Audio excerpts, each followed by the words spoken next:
NSS എപ്പോഴും തെരഞ്ഞെടുപ്പിൽ ഒരു പ്രത്യേക തരം ഞാണിന്മേൽ കളി കളിക്കുന്ന ഒരു രാഷ്ട്രീയ പാർട്ടിയാണ്. ജയിക്കുമെന്ന് ഉറപ്പുണ്ടെങ്കിൽ അവർക്ക് പിന്തുണ വേണം. എന്നിട്ട് ഞങ്ങളുടെ പിന്തുണ കൊണ്ടാണ് ജയിച്ചതെന്ന് പറയും. അടുത്ത കാലം വരെ NSS ഈ കളി കളിച്ചിരുന്നു. പിണറായി വിജയൻ അയ്യപ്പ സംഗമം നടത്തിയപ്പോൾ വലിയ തോതിൽ അവിടെ പോയിരുന്നു. എന്നിട്ട് വെള്ളാപ്പള്ളി നടേശനുമായി ചേർന്ന് നമ്മളിതാ നായാടി മുതൽ ക്രിസ്ത്യാനി വരെ ഉള്ള ഐക്യമുണ്ടാക്കുന്നു, സഖ്യമുണ്ടാക്കുന്നു എന്ന് പറഞ്ഞപ്പോൾ കേട്ടിരുന്ന് ചിരിച്ചു. പിന്നെ കുറച്ച് കഴിഞ്ഞപ്പോൾ NSSന് മനസ്സിലായി അത് പോയ പാളെന്ന് പറഞ്ഞതിന് കാര്യം എന്താ വെച്ചാൽ NSSന്റെ താല്പര്യങ്ങൾ നായർ സമുദായത്തിന്റെ താല്പര്യങ്ങളൊന്നുമല്ല. മാത്രമല്ല NSS പറഞ്ഞാൽ വോട്ട് ചെയ്യുന്ന നായന്മാർ വളരെ വളരെ കുറവാണ്.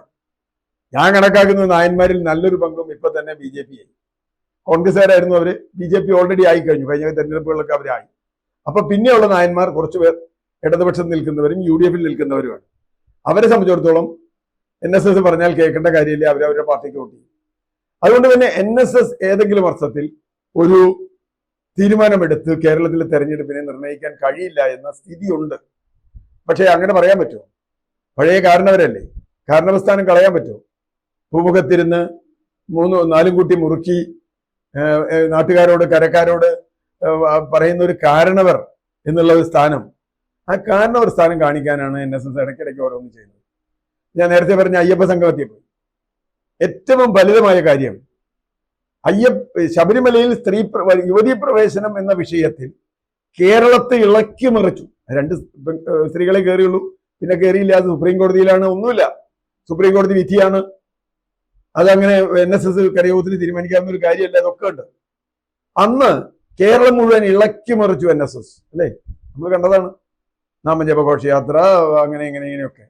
പക്ഷേ ശബരിമലയിൽ നിന്ന് കിലോ കണക്കിന് സ്വർണം അടിച്ചു മാറ്റിയ കേസ് വന്നപ്പോൾ NSS എന്തേ മിണ്ടാത്തത്? എന്തായാലും യുവതീ പ്രവേശനത്തിനേക്കാളൊക്കെ ഗുരുതരമായ പ്രശ്നമാണല്ലോ സ്വർണ്ണക്കൊള്ള. ശബരിമലയിലിരുന്ന് അത് അധികാരികൾ, അത് ഏത് പാർട്ടി ആവട്ടെ, ഞാൻ പാർട്ടിയെ കുറിച്ച് പറയുന്നില്ല, മതവും പറയുന്നില്ല, കൊള്ളയടിച്ച് കൊണ്ടുപോയിട്ട് NSS എന്ന് പറയുന്ന സംഘടന എന്ന് 2 അക്ഷരം മിണ്ടാതെ ഇരുന്ന് എന്തുകൊണ്ടാണ്? മിണ്ടാതിരുന്നതിന് കാരണം അതിൽ അവർക്ക് അത്ര വലിയ വിഷമില്ല എന്നുള്ളതല്ലേ. അങ്ങനെയല്ലേ നമ്മൾ മനസ്സിലാക്കുക. പിന്നെ അയ്യപ്പൻ നോക്കിക്കോളും, കോടതി നോക്കിക്കോളും. അതൊക്കെയാണെങ്കിൽ കോടതി നോക്കുന്നു പറഞ്ഞാൽ നാമജപ ഘോഷയാത്രയിൽ നടത്തുന്നതിന് പകരം പറഞ്ഞാൽ പോരെ കോടതി നോക്കിക്കോളുന്നു. കോടതിയല്ലേ വിധിച്ചേ? കോടതിയിൽ ഹർജി കൊണ്ടെടുത്തിട്ടുണ്ട്, അവരും ഹർജി പോയിട്ടുണ്ട്. പക്ഷേ അത് ചെയ്തില്ല. എന്നിട്ട് അയ്യപ്പ സംഗമത്തിന് പോയി. അയ്യപ്പ സംഗമം കഴിഞ്ഞ് ഇത്രയും നടന്നിട്ടും ഒരു വാക്ക് പോലും ശബരിമലയിൽ സ്വർണ്ണക്കൊള്ളയെ കുറിച്ച് പറയാത്ത NSS ഇപ്പോൾ അക്ഷരാർത്ഥത്തിൽ വെട്ടിലായി. ഓടിച്ചെന്നിനി UDFനോട് ഞങ്ങൾ പിന്തുണ കൊടുക്കുന്നു എന്ന് പറയാൻ പറ്റില്ല. കാരണം സതീശൻ വളരെ കൃത്യമായി നിലപാടെടുത്തു. ഇവരോട് ആരോടും ഒരു ബഹുമാനക്കുറവും കാണിക്കാതെ സതീശൻ പറഞ്ഞു, ഞങ്ങൾ അങ്ങനെ പിന്തുണ അന്വേഷിക്കുന്നവരല്ല. അതുകൊണ്ട് സതീശൻ, രമേശ് ചെന്നിത്തല പോകുന്നുണ്ടില്ല എന്ന് ഞാൻ പറഞ്ഞില്ല, ശശി തരൂർ പോകുന്നുണ്ട്, അതൊക്കെ പോകും. സമുദായ നേതാക്കളെ കാണണ്ടാന്ന് ഞാൻ പറഞ്ഞില്ല, കാണേണ്ടിയൊക്കെ വരും, ഇല്ല എന്ന് പറഞ്ഞില്ല. പക്ഷെ സതീശനെതിരെ പടവാളെടുത്തു. കണിച്ചുകുളങ്ങര പോപ്പും പെരുന്ന പോപ്പും പടവാളെടുത്തു. സതീശനെ ഇല്ലാതാക്കിയിട്ടേ കാര്യമുള്ളൂ എന്ന് പറഞ്ഞു. എന്തുണ്ടായി അവസാനം?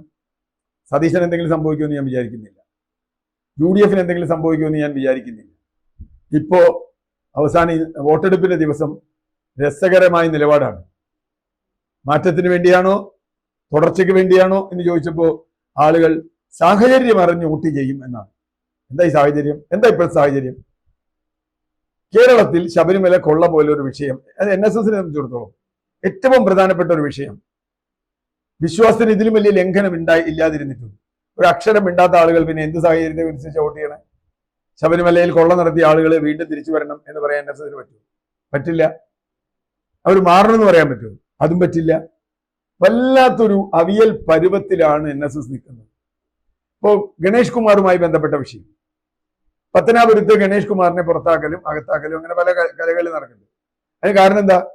KN ബാലഗോപാലിന്റെ സഹോദരൻ കലഞ്ഞൂർ മധുവാണ് ബാലഗോപാലുമായിട്ട് അടിയുണ്ടാക്കുന്നത്. 2 തൊട്ടടുത്ത മണ്ഡലത്തിലാണ് ഒരു ബാലഗോപാൽ മത്സരിക്കുന്നത്, ഗണേഷ് കുമാർ മത്സരിക്കുന്നത്. കൊട്ടാരക്കരയും പത്തനാപുരവും 2 പേരും ഒരു മുന്നണിയിലാണ് മത്സരിക്കുന്നത്. കലഞ്ഞൂർ മധു അങ്ങേയറ്റം ശക്തമായി ഇയാൾക്കെതിരെ നിൽക്കുകയാണ്, ഗണേഷ് കുമാറിനെതിരെ. അപ്പൊ പിന്നെ നിവൃത്തിയില്ല, പിരിച്ചുവിടാതിരിക്കാൻ പറ്റില്ല. അപ്പൊ ഗണേഷ് കുമാറിനെ പിരിച്ചുവിട്ടു, ഒഴിവാക്കി. പ്രസിഡന്റ് സ്ഥാനത്ത്. ഇനിയിപ്പോ അതിന്റെ പ്രത്യാഘാതം എന്തെങ്കിലും പത്തനാപുരത്ത് ഉണ്ടാവുമോ എന്ന് എനിക്കറിയില്ല.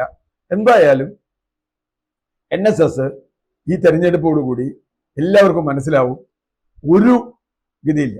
പക്ഷെ അവർക്കൊരു പ്രശ്നമുണ്ട്. ഞാൻ വെള്ളാപ്പള്ളി നടേശനുമായിട്ട് ഇവരെ തെറ്റ് പറഞ്ഞപ്പോൾ ഇവരൊരു കാര്യം പറഞ്ഞ് ഞാൻ നന്നായി ഓർക്കുന്നുണ്ട്. ഞാൻ ഒരിക്കൽ ഈ ചാനലിൽ തന്നെ പറഞ്ഞിട്ടുള്ളത്, അതായത് ഇവരെ സംബന്ധിച്ചിടത്തോളം നായർ നമ്പൂരി എന്നല്ല വിഷയം, അവരുടെ സ്കൂള്, അവരുടെ താല്പര്യങ്ങളാണ്, പിന്നെ ചില വ്യക്തി താല്പര്യങ്ങൾ. ഇപ്പൊ അടുത്ത ഗവൺമെന്റ് വന്നാൽ, അതുകൊണ്ടാണ് NSS പറഞ്ഞ് മുസ്ലിം ലീഗിനെ ഞങ്ങൾ വർഗീയമായി കാണുന്നില്ല. എന്താ കാര്യം?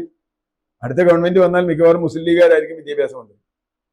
മുസ്ലിം ലീഗ് വിദ്യാഭ്യാസ മന്ത്രി ആയാൽ എന്ത് ചെയ്യും? ഇവർക്ക് സഹായം വേണ്ടേ? മുസ്ലിം ലീഗ് വിദ്യാഭ്യാസ മന്ത്രി ആയിരുന്നിട്ട് NSSന് ഒരു ദ്രോഹം ഉണ്ടായിട്ടില്ല, SNDPക്കും ഉണ്ടായിട്ടില്ല. അത് വേറെ കാര്യം. അവരതിന് ആ സ്വകാര്യ മാനേജ്മെന്റുകളെ സഹായിക്കുന്ന നിലപാട് തന്നെ എടുക്കുക.